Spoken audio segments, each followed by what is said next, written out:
Good morning, good afternoon, good evening, wherever you are in the world. My name is Hugh Morris. I'm a senior research partner at Zien, and it's my pleasure to be able to chair this event today. Now, I can only do that thanks to the generosity of our sponsors, who are Legion, and I offer them my thanks for being able to conduct the webinar today. Now, looking at the agenda, it's my job to get out of the way as quickly as possible and hand over to our speaker. Some housekeeping notes. The slides are available to download in the chat and on the website. We'll be holding a 20-minute Q&A session after the presentation, so please make sure to use the GoToWebinar facility, the chat, to send your questions to me. I will then feed them into the conversation with Roger. So, without further ado, I'm delighted to introduce Roger Weatherby on the importance of relationship banking in the digital world. The floor is yours, sir. Well, thank you, Hugh, and good morning, good afternoon, good evening, everybody. Hugh just thought it would be a good idea if I give you a tiny bit of background about myself and then Weatherbys.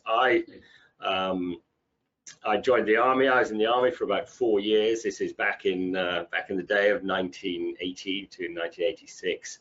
And after a lot of fun, I then joined Cazenove, and I was at Cazenove for 11 years, including 3 years in Sydney and 3 years in New York, and then back to London for about 5 years. And I then joined Weatherbys as a non-executive director in about 1992.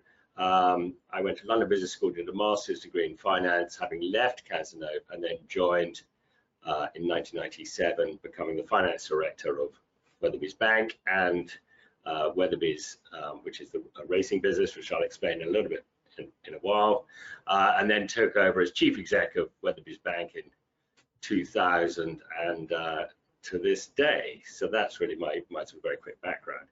For those of you who know nothing about Weatherbys, and I don't think many of you may do, Weatherbys itself started in 1770, so we're 253 years old.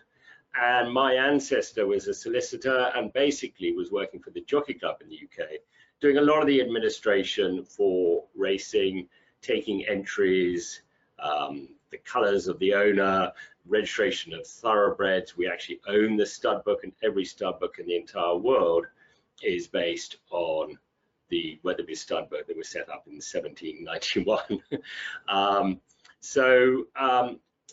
And what happened is that certainly in the UK is that everybody with an involvement in racing, for example, all the owners, or certainly the senior owners, trainers, jockeys, would have an account and would have had an account at Weatherbys. Now, this wasn't a bank account. It was like having an account with a club, and they funded that account with probably £500, £1,000 or a bit more, and then automatically we would have debited that account with the expenses, including jockeys' riding fees and registration fees. And if they were lucky enough to win prize money, then the money was automatically credited to their account. Now, we did this for 200 years, and up until 1994, we didn't have a banking license for this operation. And the sort of question came, were we actually taking deposits? We went to the Bank of England. They said, well, we're not entirely sure, but luckily in those days it was a bit easier to get a banking license. And as I said, we had been sort of doing it anyway for a couple of 100 years.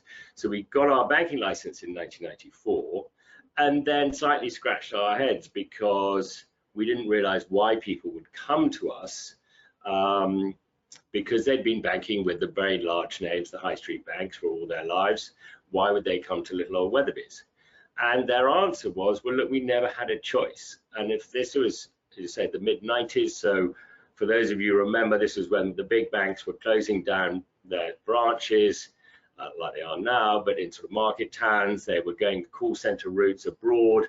The service was going badly wrong, and then they were trying to recover the fact that they'd gone free current account banking by selling products, insurance, you name it, to unsuspecting customers. So there was a lot of anger and a lot of poor service out there. So in fact, people came to us, said, look, you know, we've been banking, we've been with you on the racing side for generations. we trust you, we understand you, you understand us, therefore we'd love to do some banking with you. And in terms of size, back in the late 90s, we probably had about 10 million pounds on deposit, which was all of that sort of really the racing funds that the clients had. We have got now about 1.5 billion of funds of deposits. We lend out about 60% of that, mainly residential mortgages backed by property, obviously. We also have a small asset finance division. Arkle, they lend about 200 million. That's a SME lender, but again, it's very much around bespoke underwriting rather than computer says yes or no. Weatherbys Hamilton is our insurance arm. We have a 50% joint venture with Weatherbys Hamilton. We are a partner. Again, very much a high touch traditional insurer where you can insure art, your house, your estate, your car, the nanny's car and everything else. And then Weatherbys Racing Bank is still the original, if you know what I mean, where we have about 10,000 people who bank with us, and they purely for their horse racing operations. But mainly what we're talking about today is the private bank, where we have about 4,000 private bank families that we deal with, looked after by, as it says here on the slide, 263 members of staff. And it's very, very high touch. So that gives you a bit of a feel of what we do. Now, of course, the question is around relationship banking in a digital world. And I think the first thing I would say is that this is not either relationship banking or digital. I think we all realize that life now is a combination of the two. And indeed, when I came up from the country yesterday, I was buying my train ticket on train line and getting here on the taxi app, and that is part of life.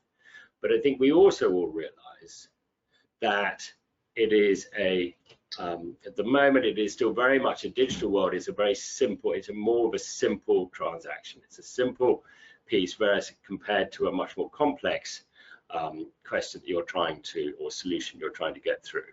Now, what do I mean by that? Well, a straight payment to one individual, yes, of course, we can now make payments to a group of people, whether it's sitting around and sharing a restaurant bill or anything else. And of course, that will continue to evolve, and the technology will continue to evolve and get better.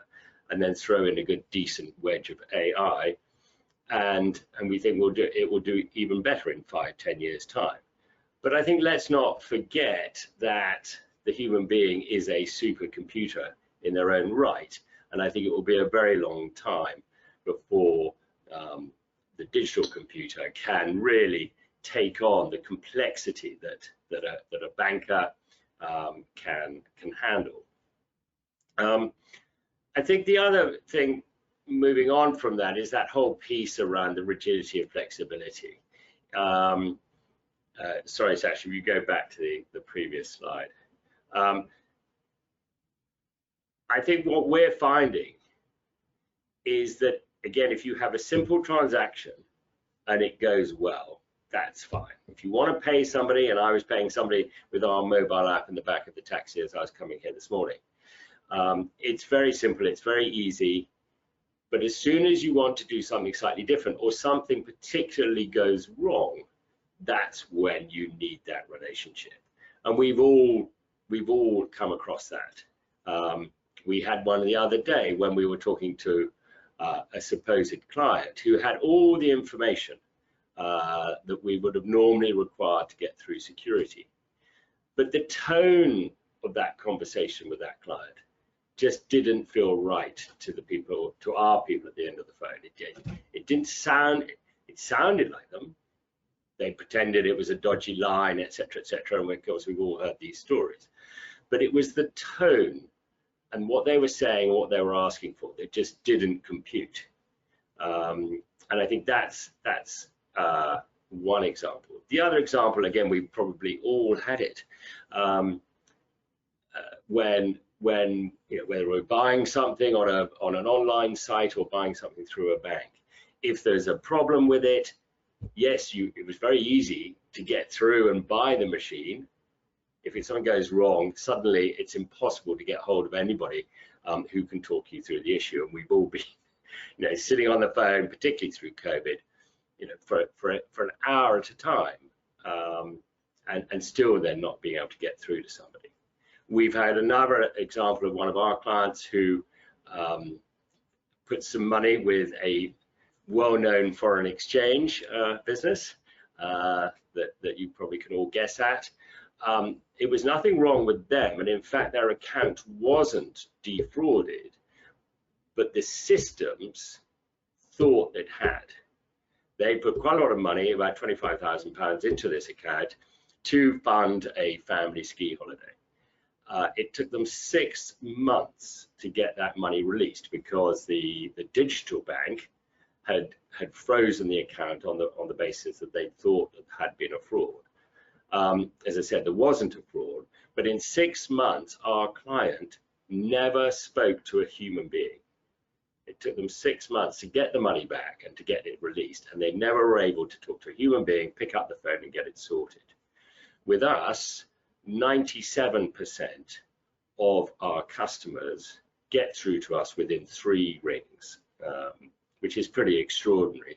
And as I said, you then, having picked up the phone, they're then speaking to a human being who is the equivalent, in our view, of that supercomputer. And I think we all still realize that at the moment, digital banking is still very much, to the same point, transactional. It's got no advice really in it at all. So, another example for us would have been a situation where we had an elderly client forgot their PIN, put it in wrong at a petrol station. As it happened, it was quite close to where we were at. And one of our bankers got in their car, drove to the petrol station, calmed the poor person down because they got stuck at the petrol station. The petrol station said that they were going to call the police, etc., etc. Sorted it all out for them, gave them a cup of tea, and sent them on their way. And it's that sort of piece of extra care that I think we all want. And I think the other piece is that it takes so long when there is a problem. It takes you 2 seconds to buy the thing. It takes you an hour, a day, or whatever I say, over 6 months to sort out if there is a problem. And then we had another case of, for example, a local farmer didn't like our client. They'd had a neighborly fight for 20 years and was selling their field next door. So he rang him up on Sunday, the farmer, saying, I'm selling my land tomorrow. If you want to buy it, you've got 24 hours to do it. Otherwise, I'm going to put it on auction. And our client rang us up on the Sunday night, and we managed to get the deal done within 24 hours, buying the land, which obviously affected their family for the rest of their generations. That's just not possible in the digital world. I think what is really important around relationship banking is building up the full picture. It's not just having a relationship with the primary account holder. It's with their wider family, the next generation and the generation after that, and getting a full picture. I just don't believe in digital banking we can have that full picture. Yeah, maybe in 10 years' time, but still you don't really get under the skin of what the family wants to do, how the family reacts, how the relationships within the family, and what people are trying to achieve through that whole financial piece. And so I think at the end of the day, you've got to have both. I think the piece around private banking and relationship banking is having that combination. So when I talk to our guys, we talk about 100% digital and 100% human. It cannot be, oh, I have a wonderful relationship with my bank, but their technology is not great. It's got to be, I have an extraordinary relationship with a bank, they understand me, I can get through to them straight away, and their technology is fantastic. Because sometimes we want to use the mobile app. Sometimes we want to do the online. Sometimes we want to be in the back of the cab, not talk to somebody and just get it done. But the time when you do have a complex transaction, something that you want advice and to do on the longer term, or when something goes wrong, you've got to be able to pick up the phone to somebody who knows who you are, understands you, and has built up that relationship. And I think the more we work, live, and breathe in this digital world with our iPhone in front of us, or our other phones are available, going through, you know, life, then we, I think, value even more that human touch. It is absolutely key, and busy people, the people who we look after, they're busy, they're successful people.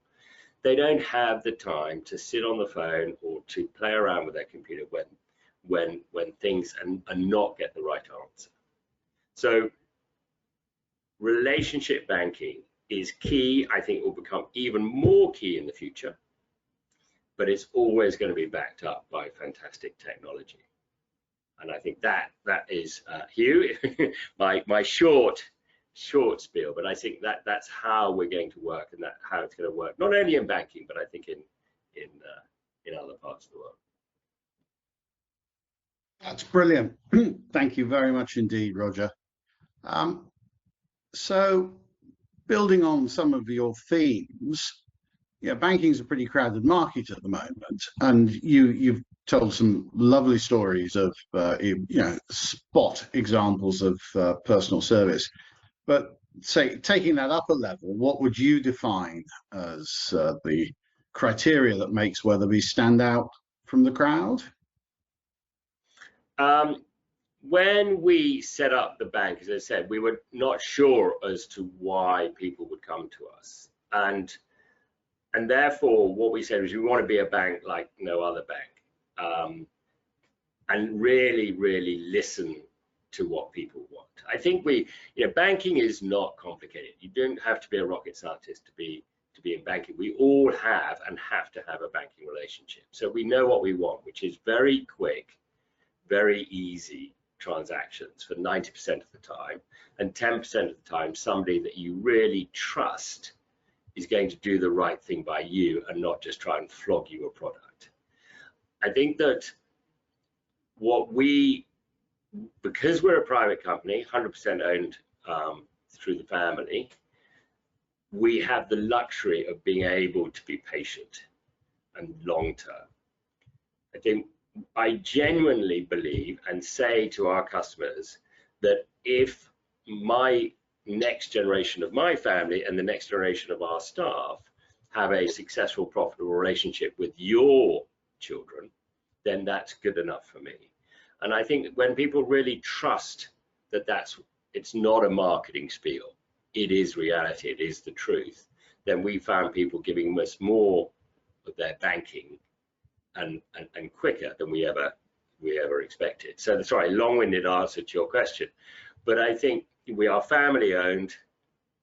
We are about going the extra mile and building up really long-term successful relationships, and not trying to flog products or sell products. None of our staff have any commission or sort of brokerage sales or any sort of bonus like that. It's very much about building a relationship, and you get that long-term relationship.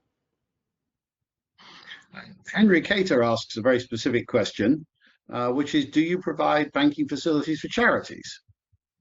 Yes, we do. What we tend to do is that we provide banking for families, individuals and their families, and related businesses and charities. Therefore, would we take on a charity that was where we had none of the trustees had a banking relationship with us and it was a completely standalone account? probably not. But if it was part of a wider family relationship, then we absolutely would.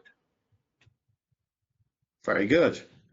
Stephen Greenfields observes and asks, thank you for an interesting talk, Roger, and he's absolutely right there. For newcomers, what does the universe of private banks look like, and where does Weatherby sit within that? Private banks compare with high street banks on loan pricing and investment returns, for example. How do private banks withstand competition from high street banks? So there's a number of questions there. So universe of private banks and where do Weatherby sit within that?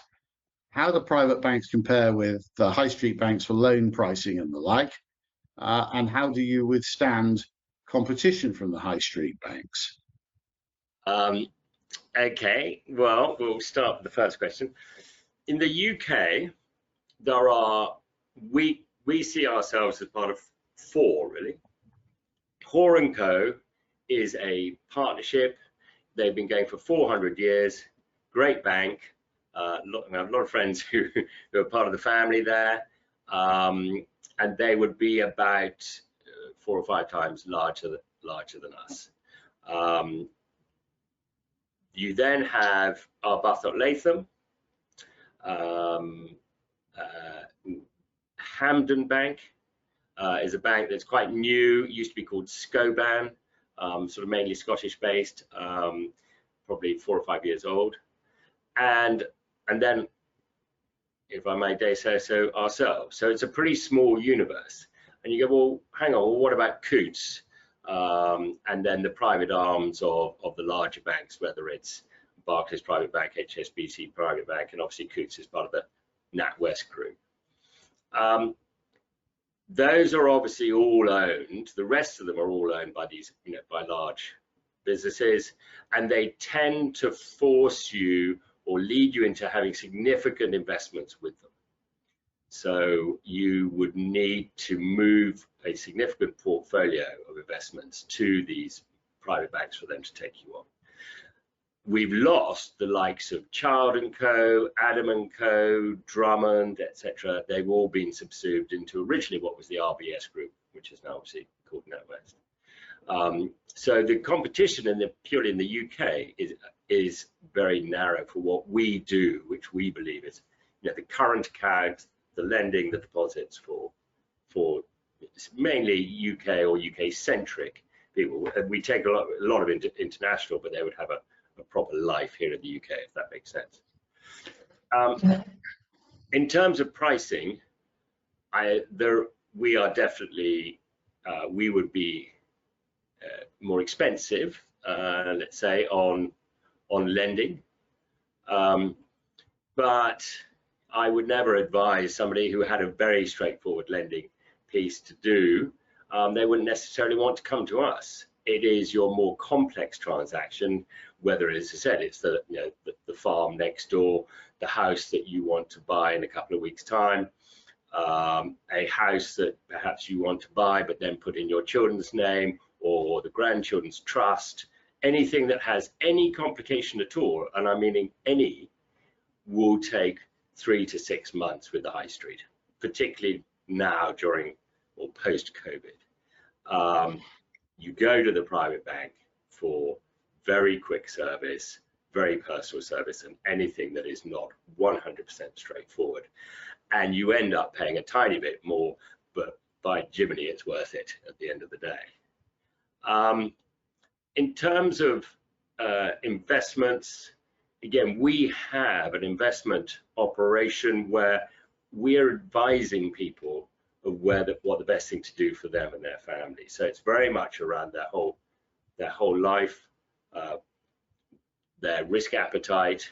We have a passive portfolio which we run in-house, a global tracker portfolio, and if they want an active discretionary fund management for tax reasons or personal reasons, then we will introduce them to people that we feel are right for them. And then we will, most importantly, Hugh, is we will then monitor that every, the whole time, every 3 or 4 months. A lot of private clients will come to us saying they met somebody at a cocktail party or a dinner party. They were enamored, they bought the fund, they went into that particular stockbroker, and nobody ever called them again.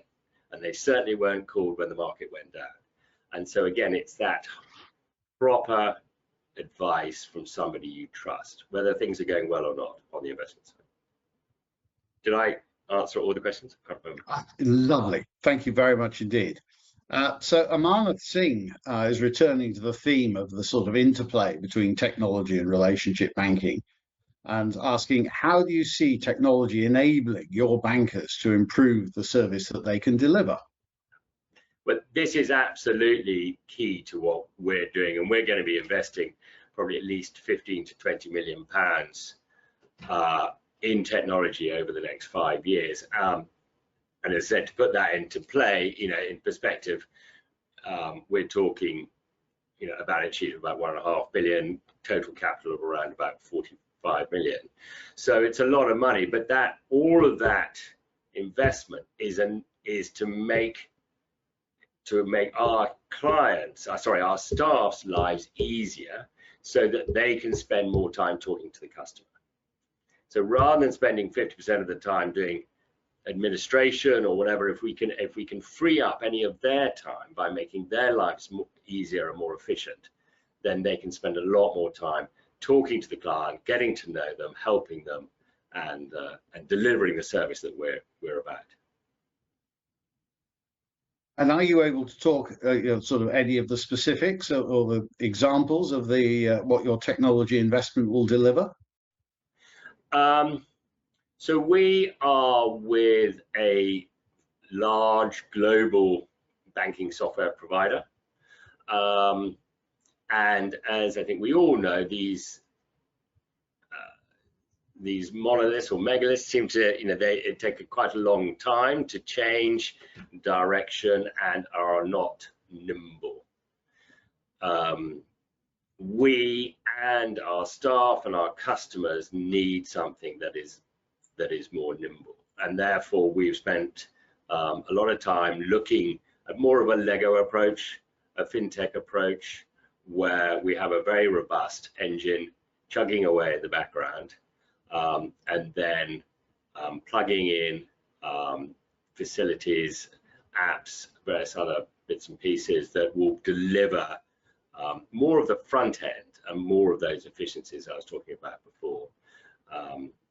And so I think we will have relationships with and outsourced relationships with a lot of providers rather than just one.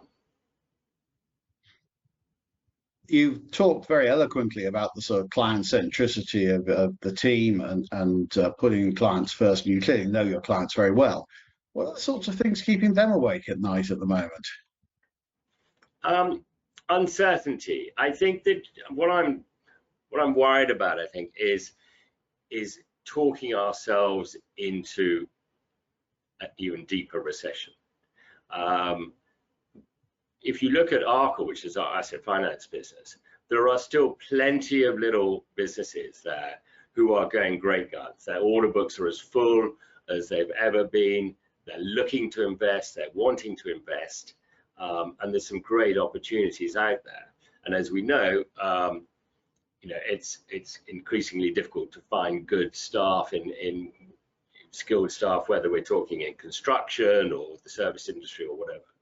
So there's lots of business out there and a lot of people doing well. And I think, if every time you pick up the paper, it's talking about dire recession and the end of the world, then we're going to talk ourselves into that. So I think it's that nobody likes uncertainty. And I think that's the issue. It's just putting off that investment decision, putting off that purchase decision that I think people are worried about. But we're lucky generally in that a lot of our clients would have been successful, would have made money, would have sold a business. They are therefore more concerned about staying rich, if I can call it that, rather than make me rich. Yeah, yeah. And, again, if I might ask, what does relationship banking mean to you? You're the leader of this entity, and we all know that the leadership sets the tone and style, and inevitably colours the culture of the place. So how would you sum up what relationship banking means to you? Giving our clients what I would like. Yeah, as I said before, it is pretty simple. We all have banks. We all have to bank with somebody, and we know exactly what good looks like, and we know what rubbish looks like. And that's what I try and do for 24 hours a day, is basically give that, or aspire to give that to our clients.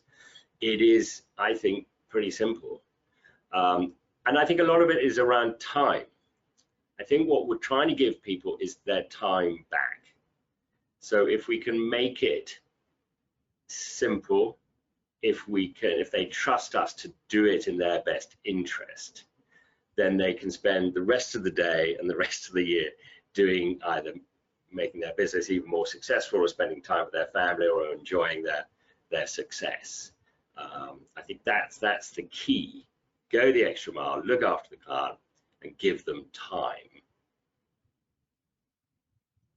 Clearly, Weatherbys comes originally, as you described at the outset, from the racing world. But are you finding that you've got a client portfolio now that's increasingly not connected with racing, or is there still a strong overlap? Yeah, well, I mean, literally on whatever day it was, back in '94, we woke up and 99% of the client base had an involvement in racing. But of course, to be involved in racing, they're not cheap, these four-legged beasts. And so our client base was already extremely spread, from landed gentry and the dukes and duchesses, all the way down to somebody who'd worked incredibly hard all their lives and made a success of their business, had been able to buy a horse, or even a share of a horse with friends down the pub. So, doctors and dentists and lawyers and farmers, and it is a very, very diverse thing. And the only thing that happened to be that they had a shared interest in that great sport of horse racing. Today, probably 90% of what we do is not directly related to horse racing. It's in our core, it's in our soul, but a lot of, we'll have clients who don't like horse racing, don't like horses, never been racing. So it's part of our soul, but it's very not part of the business model. To know that a third of racehorse owners go out of racing every year. I'm presuming you manage to keep hold of your clients rather more longer term than that. Yes, I mean, and we have had clients who, as I said, were with us sort of even when we weren't a bank for many generations. And genuinely, there's because one of the questions I just remember from one of your audience was, what's the competition with the high street? They would leave us if we were not giving them a good service. Now, at the moment, the high street banks do not give a good service. I mean, during COVID, within 4 days, our clients were picking up the phone and getting through to us within 3 rings. This was right at the beginning of COVID. So the same service as they had the week before. And as we know, the high street banks were appalling and can get through for 3 days, let alone 3 rings. So there's not a lot of competition out there in the high street in terms of service. And they may be cheaper, but if you add in the time spent trying to get through to somebody, or try and get an answer, or try and get a transaction done, then they're considerably more expensive than we are. However, we are not going to lay on our laurels, because they will get their act together. We have got to presume that the high street will get its act together, or we will presume that new digital banks or digital offerings will come in and try and compete, and will compete. But as long as we give amazingly good service, then we hope that we will keep the clients, and then importantly, make sure that our offering is right for their family, their children, and their grandchildren. we're not a bank for old people. We've got to be a bank for across the generations. Now, you may or may not be able to answer this precisely, but Nicholas Birtles asks the kind of key question: what minimum net worth and deposits are you looking for? No, we can answer that. I mean, we are looking for a minimum net worth of around £5 million. So that is, and then we're not, and just to be clear, other so-called private banks will talk about a figure, but they're meaning investable assets. We are not talking that. We are talking property, investments, anything that makes up the total sort of net worth, your own balance sheet. We will have some wriggle room around that, particularly if somebody is on the younger end at the beginning of their career, or part of a family that's got a sort of bigger piece. In terms of the deposits, we are looking for a relationship, not very much actually, a minimum of £300,000 in a combination of deposits, investments, or lending, and then that will get you free banking. So always good, and then that's how we then build up a long-term relationship. Fabulous. Well, I think we've time for one last question, and it's again probably slightly unfair question, but you'll kindly hear. So we've had a tremendous turmoil, 2021, 2022, and 2023, as you've said, does seem to be characterized by uncertainty. But can I ask you to look into your crystal ball for perhaps in the financial world, how you see 2023 unfolding? Well, I've always been a glass half full type of person. We will see interest rates probably go up another couple of points to probably around about 4.25. I think we will then see them steadying around about that. I hope and believe things will settle down. I see that already we're seeing a little bit of a recovery in the pound. I do believe people will get their act together. I do believe that confidence will start returning. I think that, as I said, seeing through our asset finance side and the business side, some really significant and exciting opportunities on that side. So I'm a bull. I'm confident, and I think by the end of 23, I think things hopefully will have settled down. Terrific, thank you. In fact, I have just seen one more question come in, so forgive me for prolonging a bit further. But Mark Cook is asking, do you have a spread of ages? Because certainly in his family, there's a suspicion of digital banking by the older members. They'll only telephone bank. How are you seeing the sort of profile of your clients? Really interesting. I was talking about this yesterday. You cannot generalize. We do have probably the average age of our customers about 52, but some of our older customers are considerably better at surfing and the digital world than some of our younger customers. Yes, there is fear around fraud in particular, but again, we are seeing that hitting both old and young. I think the great thing around what we offer is that ability to pick up the phone. If in doubt, they can pick up the phone, and that is the important thing. And as I said, we can hear, whether it's the tone, it's the type of conversation, and it's that reassurance that that request for X and Y is actually coming. It is a nightmare. It is a nightmare, but the fraud now by telephone now is probably as bad as a pure digital. As you know, you can steal somebody's phone number, you can clone it, you can sound like a bank, you can sound like a financial services institution. So I think it's just really that relationship. The stronger the relationship, the less likelihood the fraud's going to be able to, the fraudsters are going to win. Well, folks, I think we need to draw proceedings to a close. This has been an absolutely fascinating exploration of where relationship banking can sit with digital banking, and indeed your bank, Roger. Thank you so much. And I would, of course, like to thank our sponsors once again, because without them, we can't do any of this. Thank you very much to them.